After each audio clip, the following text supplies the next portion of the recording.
repasar la actualidad política. Gracias por estar. Un placer. Darío, tenemos números en la economía de catástrofe, prácticamente los peores de los últimos 2 décadas. El gobierno perdió casi todas las elecciones que se dieron en el interior del país. Con este panorama, ¿Macri tiene chance, lo ves con chance de ser reelecto, sí o no?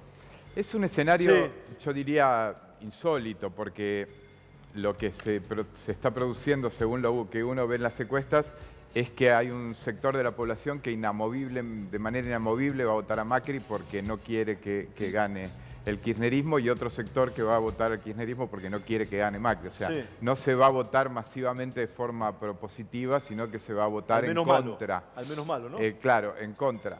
Yo creo que además que hay una campaña y que la política está en un estado de irresponsabilidad muy grande, básicamente porque se están discutiendo cosas que no son las que van a solucionar la situación económica. Por ejemplo, bueno, la presión impositiva que está viviendo la Argentina es insólita. Argentina en este momento tiene 163 impuestos y la verdad no hay ninguna señal clara de que estén discutiendo acerca de tratar de hacer cosas para achicar el gasto público y bajar esa presión impositiva. Cuando uno ve la baja en el comercio, cuando uno ve lo que pasa con las pymes, cuando uno ve cómo están cerrando, tiene que ver, entre otras cosas, porque la presión impositiva es insostenible. Nosotros estamos pagando más impuestos que Alemania.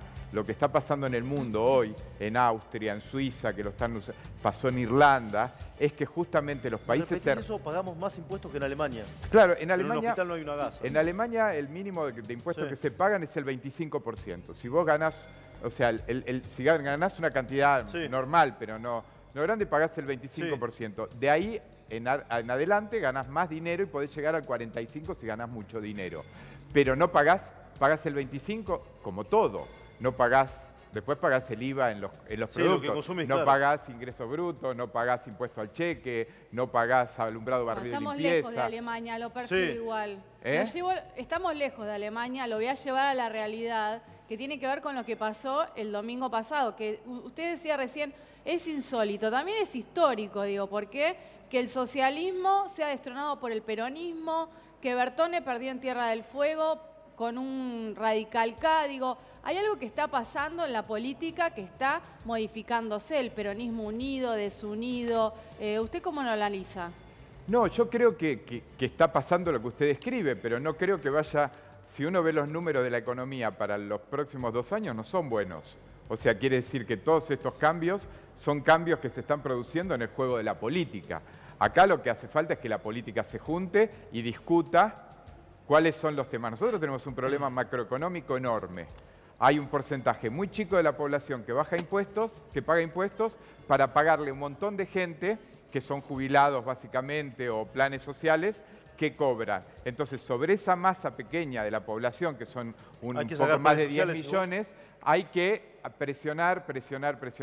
La política no se ajusta en este país. Pero hay que sacar planes sociales, decís vos, Darío. Yo lo que digo es, hay que sacar de todos lados, pero para empezar, la política se tiene que ajustar. Fíjese que el ejemplo, por ejemplo, de Chile. El presidente Piñera acaba de mandar un proyecto de modificación de la Constitución para achicar el número de legisladores. O sea, en Argentina, en el año 95 se modificó la Constitución y se pasó de tener 2 senadores a tener 3 por provincias. Tenemos más que Estados Unidos. O sea, la legislatura de la Ciudad de Buenos Aires gasta 5.000 millones por año. La cantidad de cargos que hay, en la provincia de Formosa, Gildo Infran acaba de ganar una nueva elección, 28 años en el poder. No es algo normal. 6ª reelección. Claro, no es civilizado, no es de país civilizado donde la alternancia política hace que la situación mejore. La política en la Argentina está funcionando a favor de la política, no está funcionando a favor de la gente. Bien, Ernesto. Ahora, yo le preguntaba a lo pérfido, estamos en una relación de deuda PBI, para decirlo claramente, que es el 90%. O sea, la Argentina prácticamente debe el 90% de lo que produce por año. Usted vivió una situación muy traumática, que fue el 2001. Usted era funcionario público en el 2001. Y recordará que en ese momento la deuda PBI no estaba tan lejos de lo que pasa ahora. No, es verdad. ¿Usted ve una situación parecida o que nos encaminamos a lo mismo? Y en caso de que usted vea eso, ¿no? Que nos encaminemos a lo mismo, ¿cree que esto es producto nada más que la inoperancia de Mauricio Macri o cree que fue un factor externo que nos hizo esto? No, en el 2001 lo que pasaba era que, es verdad, el ratio de la deuda que usted marca es cierto, con una diferencia, no se había cumplido la ley de convertibilidad fiscal. Usted se acuerda que la ley de convertibilidad fiscal fijaba un límite para el déficit y había un nivel de endeudamiento muy grande. Ahora yo creo que es distinta porque la situación macroeconómicamente es mala, el nivel de endeudamiento es alto, sí, pero los precios de los commodities están un poco mejor. En ese momento la soja estaba muy baja, pero si ahora no está en el precio que muchos esperaban, sí, pero está en un precio razonable. Sí, si me permite, tengo que hablar, llamativamente voy a hablar bien de esa época en este sentido, que es que en esa época el 80% de la deuda, o más del 80% de la deuda, estaba en dólares como ahora. La diferencia es que antes, en ese momento, había convertibilidad y por lo tanto era más fácil de pagar esa deuda. Ahora lo gravoso encima es que el 80% de esa deuda, que repito, está llegando casi al 90% en relación ratio deuda PBI, está en dólares también. Y si seguimos devaluando va a ser más difícil pagarla todavía. Sí, claro, porque pero en realidad con las devaluaciones lo que pasó es que el ajuste de la economía lo están haciendo los privados, claro, no lo está haciendo el Estado. Entonces, ¿a costa de qué lo hacen los privados? Lo hacen a costa justamente de vender menos, de contratar menos trabajadores. Sí. Recién Ernesto decía si es por la inoperancia de Macri. ¿Hubo inoperancia? ¿Es inoperante Macri o no? No, yo creo que creo que hubo una expectativa de inversiones, que hubo una expectativa de que iban a llegar inversiones, creo que lo que no estuvo bien fue seguir endeudándose, porque el nivel de endeudamiento que había recibido el gobierno de Macri no había sido tan alto. Algunas deudas, por ejemplo la deuda del FMI y algunas deudas más se habían pagado. Pero justamente para seguir pagando gasto corriente y sin reforma laboral y sin reforma impositiva, porque no tenían mayoría. ¿Usted haría una reforma laboral? Sí. ¿De qué tipo? A ver, ¿la puede contar de qué tipo la reforma laboral? Hoy, desgraciadamente, le guste a quien le guste, no es un tema ideológico. Hoy las empresas no se establecen en la Argentina porque contratar y eventualmente, si te va mal, despedir, es muy caro. Entonces estás con una competencia feroz de países vecinos. ¿Por qué vas a venir acá si podés ir a Colombia? Seguro. Que es mucho más barato. Y el mercado laboral es muy estático. O sea, vos entras a una empresa, si te vas te pagan indemnización y no conseguís en otro lado trabajo. Justamente porque es un mercado laboral más chico. Y el tema sindical también no contribuye a eso. Lo que paga una persona por trabajar es una cantidad exorbitante. Se están pagando, algunos cálculos de economistas dicen que uno más o menos trabaja casi 200 días por año para pagar impuestos. No hay país que resista eso, Darío, no hay país que lo aguante. Darío, cuando asumió Macri dijo, tengo el mejor equipo de los últimos 50 años. Pasaron 4 años, ¿mintió? No tenía el mejor equipo de los últimos 50 años. No, estoy convencido de que no. ¿Era malo el equipo? Era un equipo. Sí. O sea, era un equipo con alguna gente que sabía de lo suyo, con otra que sabía menos, pero no era el mejor equipo. Era un equipo para el estilo de gobierno que quería Macri. Yo creo que hay gente de peso que no estuvo en el gobierno y fue un gobierno que estuvo levemente encerrado en sí mismo. Hoy no se puede, hoy hace falta. Cuando vos tenés que hacer... vos estuviste muy cerca del gobierno. Yo estuve cerca del gobierno. No, me echaron, la ruta me echó. Sí. ¿Estabas en el Teatro Colón? No, después estuvo de honor en Alemania. Sí, estuve en Alemania, que es donde sigo viviendo por el momento, si decido venir para acá. Yo creo que las expectativas fueron muy buenas los 2 primeros años, hasta que se ganó la elección de medio término, pero cuando una fórmula no funciona hay que cambiarla. ¿Te decepcionó Macri o no? A mí me parece que Macri hizo bastante en términos de mejorar la institucionalidad, de mejorar el posicionamiento del país en el mundo, y en materia económica y en materia de tener alianzas para poder producir reformas de fondo, sí, fue un gobierno decepcionante. Sí, es menos de lo que vos esperabas, digamos. Sí, claramente. Yo esperaba, digamos, una cosa de animarse a hacer las reformas, cuando muchos ahora están utilizando el ejemplo de Portugal. Sí, o sea, Portugal por el tema de la deuda, de la renovación de la deuda. Portugal está para arriba de una manera impresionante, le va muy bien, hay un nivel de inversión muy alto, tienen un desempleo muy bajo, pero para llegar a eso, las reformas que hizo Portugal fueron durísimas. Lo mismo Grecia, si ustedes se acuerdan, Grecia se caía, se caía, lo rescató Merkel en su momento. Ahora Grecia está bien, pero hicieron unas reformas muy duras. Argentina no es un gusto mío. Si vos tenés 10 millones o 12 millones de personas que aportan, y tenés casi 30 millones de personas que cobran, esa cuenta no resulta, sea la cuenta de un país, sea la cuenta doméstica de los gastos de tu casa, o sea la cuenta de una fábrica. Ese es el problema estructural macroeconómico argentino. Y en realidad los que se perjudican permanentemente en la Argentina son los que trabajan. El que trabaja se lo carga de impuestos. ¿Cómo puede ser que Argentina todavía, cada impuesto que se pone por un momento extraordinario, queda para toda la vida? En Argentina tenemos un impuesto al cheque, es desopilante. Lo puso el gobierno que vos tuviste, no te enojes. Sí, pero lo puso el gobierno que vos tuviste. Claro, que lo había puesto, pero que había dicho en su momento que era por 90 días, creo, una cosa así. O sea, entonces todo lo que hace el Estado es para recaudar y el Estado opera sobre un sector nada más para recaudar, que es el sector trabajador. ¿Natalia? Sí, no, yo lo quería consultar, digo, usted estuvo mucho tiempo fuera de la política, ¿no?, en estos últimos años, y también con bastantes polémicas que tienen que ver con sus declaraciones con respecto a los desaparecidos.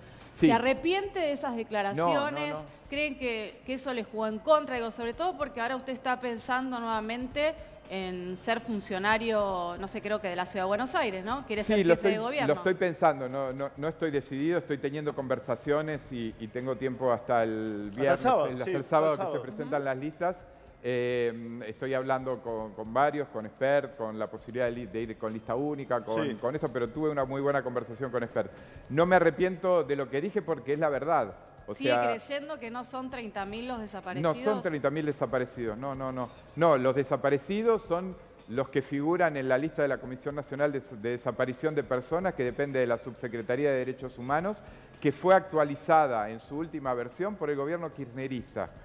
Y ahí figura la cifra, que son casi 7.000 personas desaparecidas y casi 2.000, 1.000 y pico ejecutadas.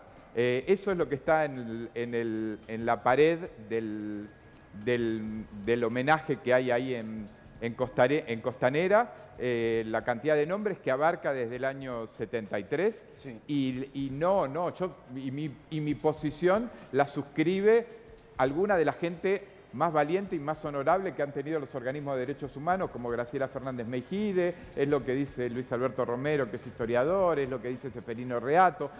Y además me parece insólito. Ojalá hayan sido 8.000 y pico y no 30.000. O sea, 8.000 y pico de personas muertas es una catástrofe inenarrable. Asesinadas, 8.000 y pico de personas asesinadas, sí. No hace falta agrandarlo. Y para mí es una cuestión de dignidad, de recuerdo de la historia. Está bien, lo pérfido. O sea, cada una, si uno dice la lista oficial, cada nombre de cada una de las personas es una identidad, es una persona, es una familia, es una historia. Si uno dice un número abstracto, es menospreciar a las personas que realmente murieron. Permíteme que lo saque del pasado y lo traigo al presente. Estamos viendo una inflación del 57% anual. Usted es una persona que vive en Alemania. El gobierno de Mauricio Macri nos dijo que íbamos a ingresar al mundo. Ingresamos al mundo, efectivamente, pero ¿sabe dónde ingresamos? En la copa de los países que más inflación tienen. Acá me estaba fijando. Venezuela es el país que más inflación tiene en el mundo. Está viendo una hiperinflación en Venezuela. Acá lo tenemos, mirá, en pantalla lo tenemos. Venezuela está fuera ya de toda... Sí, bueno, Venezuela es una hiperinflación, pero lo pongo acá como referencia porque, como ven, tiene... Espera, ahí lo van a poner al aire, Ernesto, dale, seguí. Sí, acá lo pongo como referencia. Mirá, acá estamos, esta es la realidad de la Argentina en el mundo. Si uno se fija, todos los países que están integrando esta triste lista, salvo Turquía, Irán y Turquía nada más, Todos los demás son casi estados fallidos. Estamos peor que Sudán del Sur. Pero lo digamos. repito, porque la gente suele olvidar esto. Son estados fallidos. ¿Saben qué quiere decir eso? Que son estados que se duda de su prolongación en el tiempo. Nadie sabe si van a seguir siendo países. El caso de Sudán del Sur es uno, el caso de Liberia es otro. Sudán, son dos países que están en guerra uno con el otro. Como ustedes ven, los países que tienen este nivel de inflación son países o que están en guerra o en situaciones de estados en descomposición. Sí, Haití, le pregunto esto a lo pérfido, ¿por qué? Porque usted es un hombre que vive en Alemania. ¿Puede la Argentina seguir sosteniéndose en estos márgenes de inflación? Y por otro lado, en caso de que usted me conteste no, ¿qué hay que hacer para salir de esto? Porque me dijo que hay que hacer una reforma impositiva, una reforma laboral. Pero a corto plazo, ¿qué hay que hacer? No, la historia argentina no se puede. Para empezar, no se puede vivir con estos números de inflación, básicamente porque es imposible hacer contratos, es imposible calcular cuánto se le va a pagar a una persona, y aparte con el atraso en general normal en los pagos que hay en la Argentina, cuando uno compromete, es como una rueda, cuando uno tiene que hacer un contrato, lo hace a más dinero del que quiere comprar porque calcula lo que va a perder de inflación hasta que cobra. Lo mismo, o sea, es imposible de sostener. Pero También ¿no se puede cierto, revertir a corto plazo esto o no? no se puede revertir a corto plazo. Hay que modificar las condiciones macroeconómicas. Argentina es un país que salvo los años del presidente Menem, que ahí sí hubo una inflación estable y baja, Sí. es un país que viene desde hace 70 años con niveles de inflación que no son los del mundo real. Yo ya no comparo con Alemania o con Francia o con esto. Comparo con Chile o la inflación de Chile o la inflación de Perú. Hay que terminar con el peso, lo pérfido. Hay que dolarizar la economía. Hay que tener el dólar como moneda corriente, de uso corriente. Hay que tener unos políticos responsables que gasten de acuerdo a lo que tienen. Porque la ventaja de dolarizar, así se solucionó el problema en Ecuador, es que uno no tiene la máquina de imprimir. Claro. O sea, como no puede imprimir dólares, entonces yo prefiero que el país tenga moneda. Ahora, si tenemos unos políticos que viven de prestado, todo el que no... Bueno, probablemente la opción deba ser esa, porque lo que hay que sacarle a los políticos argentinos es la máquina de imprimir dinero y la máquina de endeudarse. Bien, chicos, dale. Ahora, Darío, entre un supuesto balotaje entre Macri y Alberto Fernández, ¿a quién votás? A Macri. O sea, te defraudó y lo vas a votar. Sí, porque más me defraudó el kirchnerismo en los años que estuvo. Yo creo que acá la situación va a ser muy mala para los demás, para cualquiera que gane. No, los políticos Macri no tiene que volver a decir pobreza cero, no tiene que decir que la inflación la soluciona fácil, ni tiene que decir el segundo semestre. Yo defiendo la posibilidad de la institucionalidad. Yo veo que del otro lado hay un político de toda la vida como Alberto Fernández, pero veo que está lo peor del sindicalismo, veo que está lo peor de muchos lugares, los gobernadores más corruptos y que están más clavados en el sillón. O sea, de lo que veo del otro lado no me gusta, creo que sería una involución, no creo que vuelva. No votaría en el balotaje feliz, pero votaría a Macri. Darío, la última pregunta, dale, Wally, por favor. Darío, vivís afuera y no sé cuánto tiempo hacía que no estabas aquí en Buenos Aires, pero decís que tenés intenciones de ser candidato a jefe de gobierno de la ciudad. ¿Qué propondrías?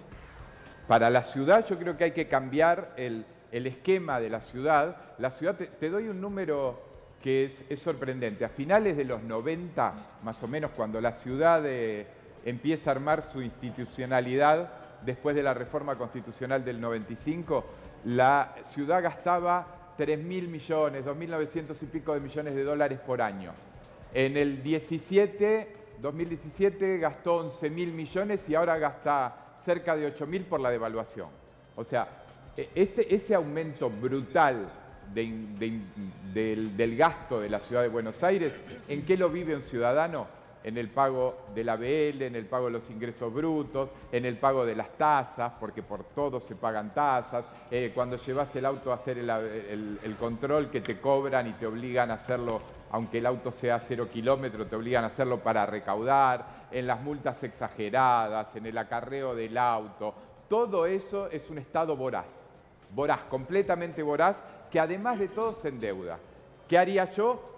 Yo produciría un radical cambio en la gestión pondría énfasis en las cosas importantes, que son seguridad, educación, salud, y el resto vamos viendo, y produciría una baja de impuestos absoluta. No puede ser, las pymes no aguantan más, están quebrando por la cantidad. Habilitar un negocio en la ciudad de Buenos Aires es un parto, y nosotros necesitamos que la gente pueda habilitar negocio para que genere empleo. O sea, la ciudad hoy toma todo tu dinero y después te dice, toma, te doy esto, te doy un subsidio, te doy un espectáculo gratis, te doy esto. Eso no, ese modelo ya llegó al límite, no digo que fracasó, pero llegó al límite. O sea, Buenos Aires gasta el doble de dinero que Madrid. Es insólito. Bien. Y la ciudad de Madrid, les juro que está infinitamente mejor conservada que la de Buenos Aires. Bien. La seguridad es infinitamente superior. Entonces, yo iría a un cambio absolutamente de modelo. Este modelo fue bueno. Empezó en la reforma de la Constitución del 95, que se elige el jefe de gobierno por forma directa, pero los modelos no son para siempre. Hay modelos que hay que refrescar. En un momento, este Estado se tiene que achicar del gasto político, se tiene que achicar de un montón de cosas que se gastan inútilmente, y hoy la prioridad es cuidar el empleo, y para cuidar el empleo y la formación de empleo hay que bajar impuestos. Darío, ha sido un gusto tenerte aquí. Gracias. Un placer. Gracias por haber venido. ¿sí? Un placer. Muy amable. Darío Lo Pérfido.